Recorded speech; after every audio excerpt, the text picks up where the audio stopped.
SDMC की कार्रवाई में जो आज कार्रवाई होने वाली शाहीन बाग में उसमें इस तरह के कुछ लोग हैं जो मुसीबत में हैं और हैंडीकैप हैं, वो उसकी जद में आने वाले हैं, मगर वो इसलिए अभी तक अपनी चीज़ों को हटा नहीं पाए हैं। कई लोग जो साइड में थे उन्होंने सारी चीज़ों को अपना अलग कर लिया है, अंदर कर लिया है, मगर संजय जो है वो अपनी चीज़ों को हटा नहीं पाए हैं क्योंकि हैंडीकैप है और इसके अलावा उनका कोई सहारा नहीं है, क्योंकि इसी में इनका रोज़गार है और इसी में रहना सहना है। साथ में बीवी हैं, बच्चे हैं और उनके जाने का कहीं कोई ठिकाना नहीं है। तो इस तरह की परेशानी है और जो एमसीडी की जब कार्रवाई होगी तो जो उनके सामान है, रोज़गार के जो ज़रिया हैं उसकी जद में वो भी आएंगे और जो उनकी पूंजी है शायद वो भी जद में आए। आगे कार्रवाई किस तरह से होती है, क्या इस पे बुलडोज़र चलता है, मगर संजय उम्मीद कर रहे हैं और ये चाह रहे हैं कि सरकार उनके लिए कहीं और कोई इंतज़ाम कर दे, मगर आगे क्या होगा वो देखने वाली अभी बात होगी।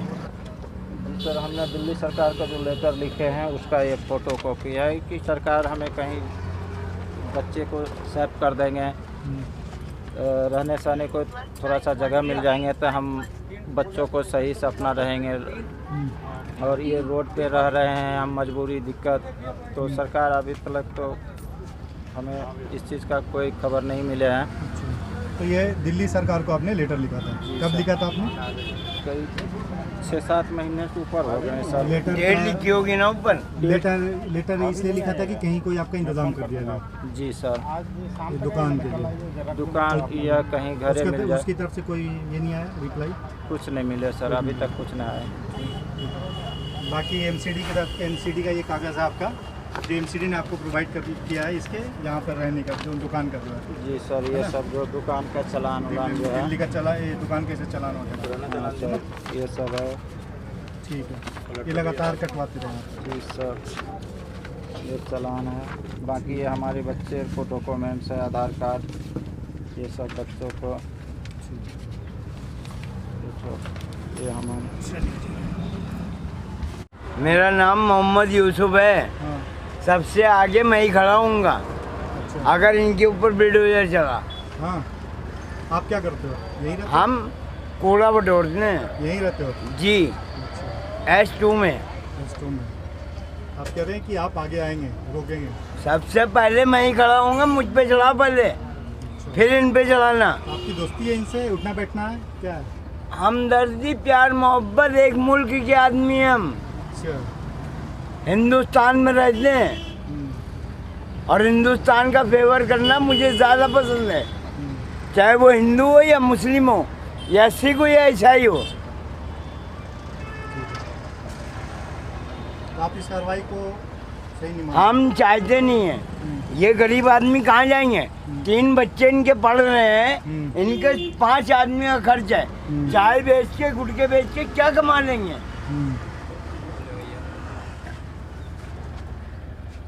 और कुछ? सीधी सी बात है, ऐसा नहीं होना चाहिए, या फिर इनकी व्यवस्था की जाए, इनके लिए कहीं और जगह का इंतज़ाम किया जाए, तभी ये यहाँ से नहीं। ये अकेला आदमी कहाँ तक उठा लेंगे? ये छोटे छोटे बच्चे ये दुकान को कैसे समझ लेंगे? हम तो बच्चे उच्चे लेकर कहाँ जाओ, घर द्वार तो है नहीं, पढ़ाई लिखाई करती हूँ, बच्चे और चाहते हैं कोई डॉक्टर बनूँ, कोई कहते हैं नौकरी लूँ, कोई कहते कुछ लो, अब घर रहा नहीं तो बच्चे और के यही से सब चीज़ कराती हूँ। मगर उम्मीद तो ऐसा है कि कार्रवाई जब होगी तो कुछ बचेगा नहीं आपके जो बच्चे सामान लेके है, तो कुछ नहीं करना है, तो रोटी सामान बनाना ये है। भी तोड़ फोड़ देगा, ये भी अब सारी सामान चीजें करेगा तब तोड़ फोड़ करेगा, तब हम की करूँ? अब तो कहूँ लेके जाने नहीं है, कहाँ जाओ लेके? अब कोई लूटपाट कर लेगा और की होगा? कोई सहारा, कोई उम्मीद नहीं नजर। कोई नहीं सहारा है, सास ससुर था मर गया, अब कोई है नहीं, माँ बाप है नहीं, कोई नहीं, कराना सबका यही होता है, ही है, इसी में। ये माँ सुतना बैठना ही है। गांव का घर जो है नदी किनारे थे, नंदी किराना था, अपने गिर गांव गया, में वो नदी जो है, नदी में गिर गए घर कटिन कट के। तो हम फिर ऐसे अपना बच्चों को गुजारा करने के लिए हम भटकते फिरते यहाँ आके थोड़ा सा अपना गुजारा करने लगे, और बच्चों को थोड़ा सा गुजारा ये होने लगे, जो बच्चों को Jasola school, Okhla head school, यहाँ NFC सब बच्चों को सब जगह लगा दिए, तीनों बच्चों को पढ़ा रहे हैं, यहीं से सारे मेंटेनेंस कर रहे हैं। सर ये चीज़ बिखर जाने से हमारे बच्चों को संभालना हमें बहुत भारी पड़ जाएंगे। हमें तो ऊपर वाले ने ऐसी मुसीबत दी है कि इसकी सिवा हम कुछ कर ही नहीं सकते हैं कहीं जो हम बच्चों को गुजारा कर सकें। आपका क्या नाम हुआ जी? My name is Sanjali. क्या कौन से स्कूल में पढ़ रहे हैं आप? I study in class 6। Hindi बात करो आराम से, ठीक है। तो क्या समझ में आ रहा है, इस तरह की कार्रवाई आपने देख रही हैं तो उस पर क्या करेंगे? इसके बाद कोर्ट कोर्ट जाएगा तो फिर कोई सहारा नजर आ रहा है? जी नहीं, कुछ नहीं। कौन सी क्लास में पढ़ती हैं आप? मैं 6th क्लास में पढ़ती हूँ। 6th में। तो इसके बाद पढ़ाई प्रभावित होगी? जी कोशिश तो करेंगे पढ़ने की, पर रहने का भी तो सहारा रहने मिलेगा। का भी होना चाहिए। अच्छा। तो जो ऑफिसर आएंगे उम्मीद कर रहे हैं कि वो रहम करें, कुछ कर भी तो लगता तो नहीं है। नहीं लग। आपका क्या नाम हुआ? कंचन। कंचन। कंचन आप कौन सी क्लास में हो? सेकंड। थर्ड। Sorry third. तो कार्रवाई तो हो जाएगी, फिर इसके बाद पढ़ाई लिखाई प्रभावित होगी, इसके बाद दिक्कत तो सारी चीज़ें होगी, घर बार तो सब टूट जाएगा। आज सर दिक्कत। क्या सोच रही हो, आगे क्या सोच रही हो, क्या ख्याल आ रहे हैं दिमाग में जब से सुना है कि ये टूट जाएगा? नानी के लिए घर में होगा हाँ? फिर। बोलो आपके क्या ख्याल आ रहे हैं जब से सुना आपने इसको कि टूट जाएगा? डर हो रहा है, क्या सोच रहे हो? डरता है ये सब। डर तो सब है सर। पर रहने का दिक्कत है ना, रहने के लिए घर भी चाहिए तभी तो स्कूल जा पाएंगे।